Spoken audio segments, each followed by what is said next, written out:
Welcome back to Me for Coffee, the show where we sit down with artists and creators who aren't just making music, they're telling stories, real stories. And today's guest is someone who's lived through it all, from being kicked out at the age of 13 to searching for meaning through faith to building businesses and now channeling all of that into some of my favorite music I've heard in a long time. It's on a completely different level. His new single, High Life, isn't just a track. You hear it on Sirius XM. It's a reflection of hitting rock bottom, breaking cycles, and trying to find something better on the other side. This is the conversation I'm about to have with Dreambeard. How's it going, man? Let's go. I'm doing great, man. I'm out here in LA. We've been cooking a lot in the studio with my colleague producer Cam. And yeah, man, we've been having fun. We're out here. You guys cooking steak or are you cooking music, man? A little bit of both. No, yeah, man, we have been just on a war path making music. It's been unreal. I'm actually heartbroken at how long it takes to get a song out. So like I have stuff that I would love for the world to see and hear now. But yeah, that's just kind of a part of the process, right? Yeah, man. I'm happy to hear there's some new music. And as I mentioned, like you're one of my newest favorite artists, dude. And like it's Dude, not because thank you you, got a man. beard just like me. I Let's go. without my beard, I look like freaking Luigi from Super Mario, and people in my family can't actually stare at me in the face. That's You know, they funny. laugh and stuff like that, or tell me get the hell out of there. But um, I want to ask you, you said in the past, High Life came from hitting rock bottom. What did that Yeah. actually look like for you in real life? Yeah, man. I mean, I I think the highlight for me, I was like becoming something, right? Like I was becoming known and like people were looking at me and like there is this sense of like I wasn't just a normal person on the street. But with started coming a lot of these like bondages, like things that were like I didn't see at the time as like a problem.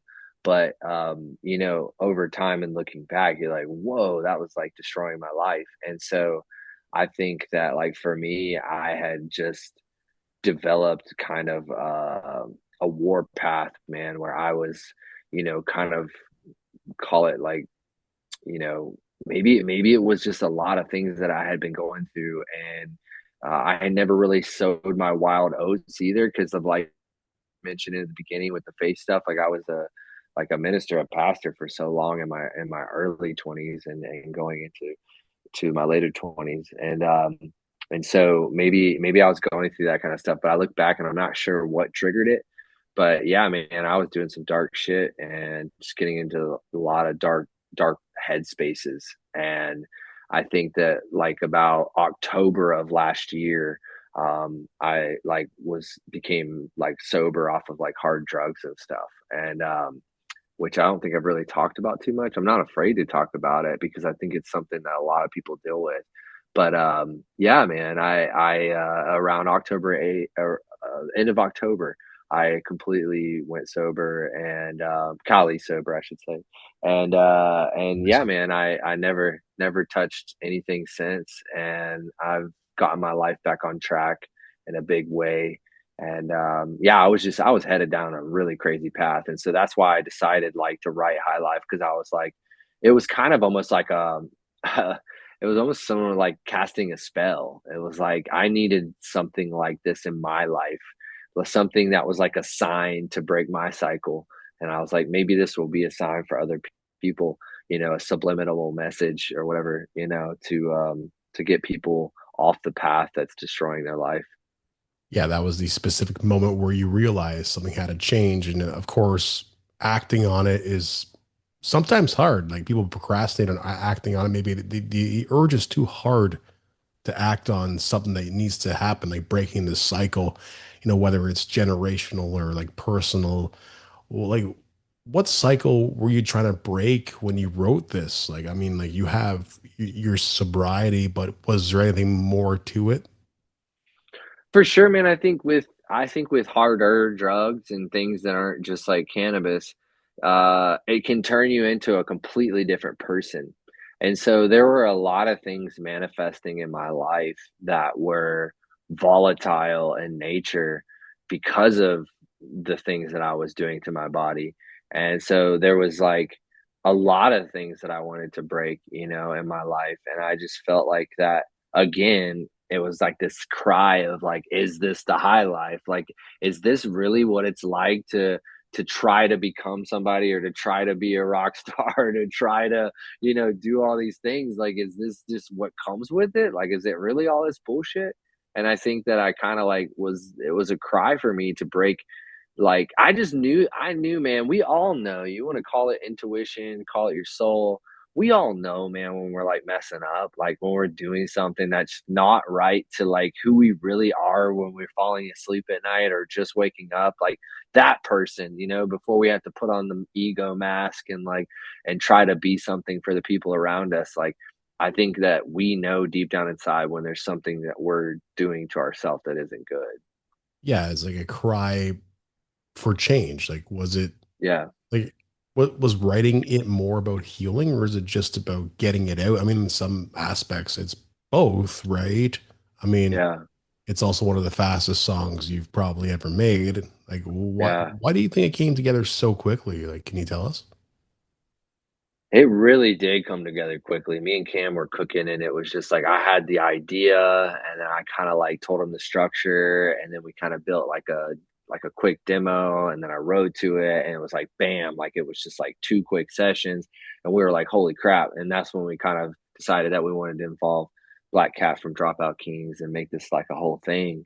And but yeah, I think it was just there was so much inside of me waiting to get out that I think that's how like that it is a heal like music can be very therapeutic and healing as an artist, right? Because you're it's like a diary or something, you know? And so for me, it was just like that's why it came out so quick because I was like something I was like currently escaping was my own cycles, you know.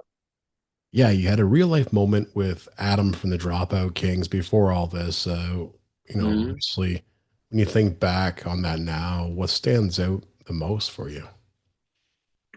Yeah, that's how I met, Dropout Kings was originally through Adam, and we were on Shiprocked, and man, it was, like, such a beautiful moment, but it was, I was hanging out, and I was looking for a cigar, which is so funny, man, I was seeing everybody smoking cigars, I was like, "We're out, you know, we're out on the beach, like, cruising, like, I need this, and, so I went looking for one and couldn't find any to no avail, and I see this guy in a bungalow, it's got, like, a Hawaiian shirt on, opened up, you know, looking all dope, sunglasses, and he's smoking a cigar, and I'm like, "Damn, I'm gonna go see where he got a cigar." So, I'm like, "Yo, man, where'd you get that?" And he's like, "Oh, I brought it from home." And I'm like, "Damn," you know, like, and so he's like, "But, do you wanna smoke this one with me?" And I was like, "Hell."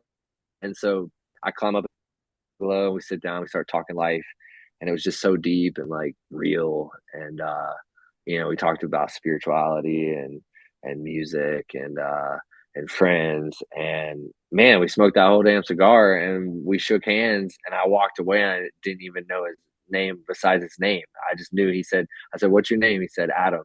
And I said, "Man, it's nice to meet you." And I walked off. I had no clue he was a part of the Dropout Kings. I had no clue he had just played on stage at the beach, you know. And until later, like I was telling somebody the story, and they were like, "Oh, dude, that's like," because I saw him on the boat, you know, on Shiprock, and he's like, "Oh, that's Adam from Dropout King." So I like looked him up and followed him. He followed me back, and we became friends ever since. And you know, every time they would tour in town or in a town I was in, we would always get together and hang out and have a great time. And so that's how I inevitably met the rest of the band and Black Cat Bill, and then we got to share really cool moments behind closed doors backstage, you know, a lot of the times where, you know, he's showing me his now book that he has out.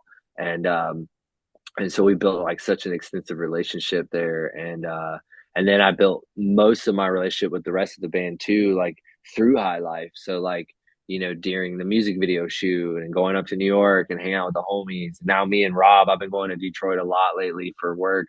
And me and Rob's got to hang out a ton. And so I've just gotten to build like such a wonderful relationship with these guys. They're so real and legit. And yeah, man, it was an honor to do this song with them. Yeah, I think when Dropout Kings came onto the track, it really shifted the song for you, right? 100%, man. It was just like, you know, at first it was like mine. Then I like was gifting it to somebody that I felt like could have like the same energy. I mean, like I said, I think we all have cycles. in our life that we need to break. And I think, you know, I don't want to speak for Black Eyed Bill, but like, you know, I think he identified in some ways with the song as well, you know, and I think that his verse, like, or really the breakdown is just it's poetic, man. Like it sounds so hard, but if you listen to like the words that he's preaching, like like I said, it's kind of like a spell. Like I don't want to like freak anybody out calling something a spell, but like that's kind of what really isn't that what what saying words are, you know, you're casting intention. And I think that that's what this song is that we're, you know, placing intention that, hey man, like or what it is, you can have the strength to like break the cycle. Man, you got some great life story. We can talk about you were kicked out at 13 and had to figure it out very early. How did that shape you into who you are right now? Man, yeah, I think that like growing up and having like big shifts in my life as a young kid and my mom having to give me up to my dad and then I'm leaving my dad at 13 and then all of a sudden I'm kicked out of school at 15 and then I'm, you know, facing juvenile detention till 20 years old, which is basically like kid prison. And then, you know, that was where I had a big shift in my life was where I had met like a youth pastor, and it was the first time I think I really had like an adult male figure that like was deep with, you know, like would talk to me about like real shit, and he was like into music, and he taught me how to play guitar, and um, and so I think what I learned through all that is that you know, you kind of learn like survival tactics, right? Like how to change quickly and how to embrace change. Um, yeah, so there's definitely a lot of positives out of heartbreak, and I think sometimes like hardship is like where you sometimes learn the most, right? It's not on the mountaintops. It's like it's the valleys, it's the journey, it's all that good stuff. And so I think that like now looking back, I'm thankful that I didn't have a free ride. That like there was things in my life that I had to go through that like made me into who I am today. And I think the character Dreambeard is that, you know. I mean, damn, my beard's over a decade years old. So like you don't just wake up and become an artist called Dreambeard. Like Oh, this took like a lot of time and a lot of blood, sweat, and literal tears like to become this character. yeah, there's a struggle growing the beard at the very beginning. You know, it gets too long. Yeah. Then you hit that one precipice because of the decision. Like, am I going to keep doing this or is it going to stop growing? Um, Hmm. but besides that, you've gone from pastor to exploring different belief systems to carving your own path, man. It's really cool to hear that. Yeah. What were you actually searching for through all of that? Like a way to better yourself, a way to, I know finding God, it really makes a big difference and believing Yeah. what's going on. Um, I feel like you found it though. And whatever you were looking for, you found it. And now you're figuring it out or you figured it out. What do you think? Wow, man. That's a big question, but I think that like going through being, you know, a Christian, having my faith exploded to becoming, you know, really obsessed with Buddhism and Zen and psychedelics and everything, really. I think that I was searching for the truth, you know. I think we all want that. You know, we're afraid of the black at the end because it's unknown and we're like trying to figure it out, you know, and like it makes it easier to wake up every day and live life and like close your eyes, you know. And so, you know, for me, it's it's just yeah, I don't know, man. I got to a place where I was okay with not knowing. I think that like what was so crazy is I read so many damn books, like seriously, man, listen to so many damn podcasts, research so many different religions. I have a theology degree, like so like that's like where I like think that's like the way I think, you know? And and so it's like for me, I I just kind of compiled everything and saw the nature of reality through it all. And as cheesy as it sounds, and it's deeper than one word, it really is love, is like this beautiful superpower that's on earth and it has the ability to like obliterate so many things, and the energetic level that it lives at, I think that frequency can actually heal people. And so I know it sounds crazy. I could go probably on for hours about like what I think reality is now, but I think in the end, maybe we are just molecules that have momentarily come together to manifest a human body so that we can experience ourselves. Maybe we're God, maybe we're part of God, maybe God is something bigger, maybe it's aliens. I don't know, man. But again, I think I became content with not fully knowing that maybe I'm not big enough as in the universe to fully know. Like maybe Yeah. I'm like can't conceptualize how big it really goes. Yeah, you hit the rabbit hole and all of a sudden you're at 1 o'clock in the morning on a work night trying to Yeah. figure things out.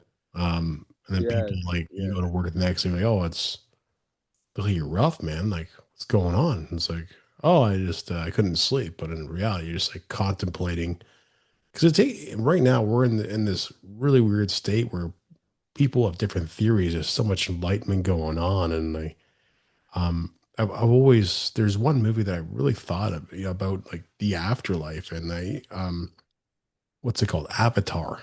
Like, have you ever seen that movie Mhm. before, where like they go to Oh sleep yeah, oh and yeah, then or they go oh into yeah. it's like That like chamber, yeah. yeah, is the dream world our world? There's a different dimensions. I don't even know, man. And it's like Yeah. I'm a bit worried, honestly. And I grew up in a very religious family, right? So we're Sure. Orthodox, and um, Mhm. there's a lot of weird contradicting texts, right?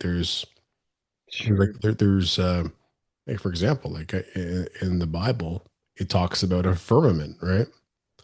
So Oh that yeah. means like there's something around the world, like nobody can leave, right?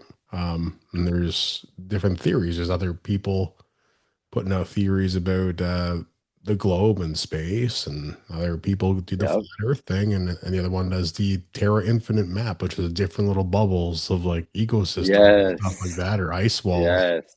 I Yeah. actually I got into that one Seen it. Yep. actually. There's this guy Mhm. from Argentina that I found on YouTube, and his name is Non Confudin. I started watching his videos. I don't know, just something. I was bored. And I'm like, I just order this guy's books. And this guy thinks he knows everything. I'll just order the book. And you know what? Like, I'm not sure. I honestly don't know what happens, but it's interesting to see different theories, right? I'm not saying I've settled on one.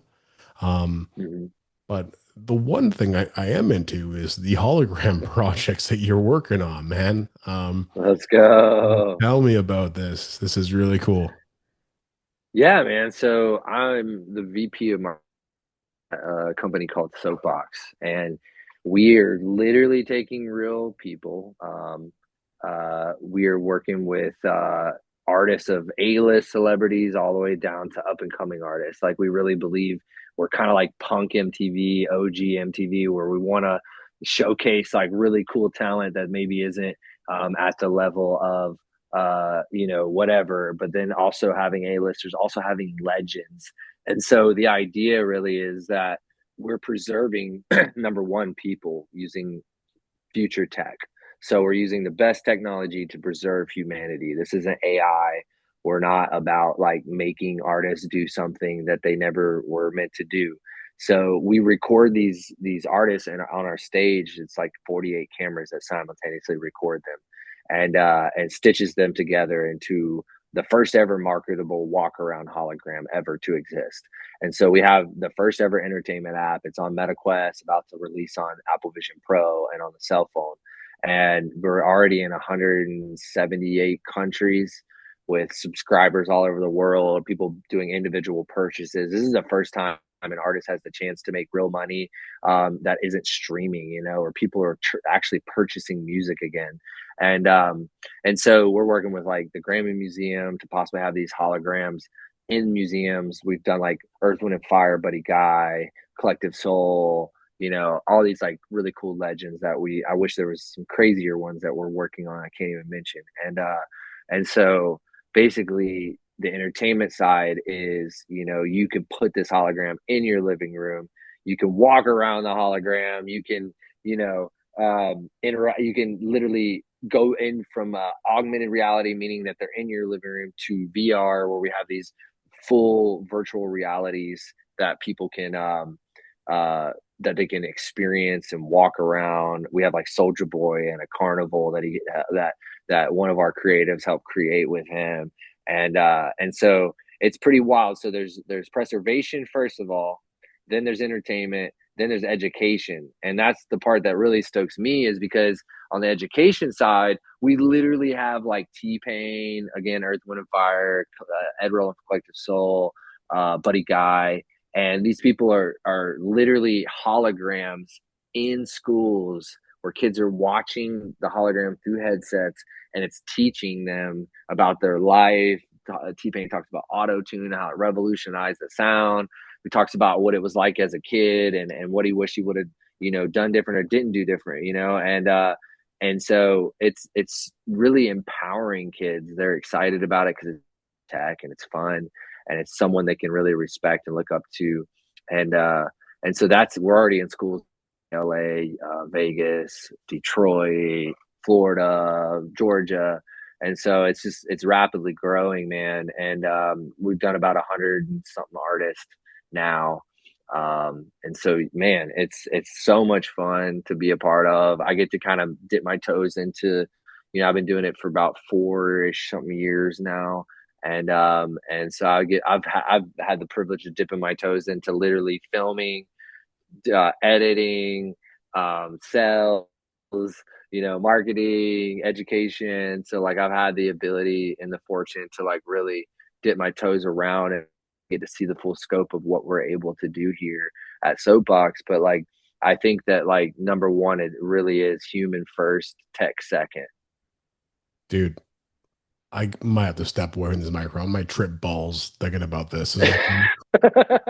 This is crazy. This is It is really crazy, bro. I yeah, love it. yeah. I might actually have to get those VR glasses now. This is holy crap.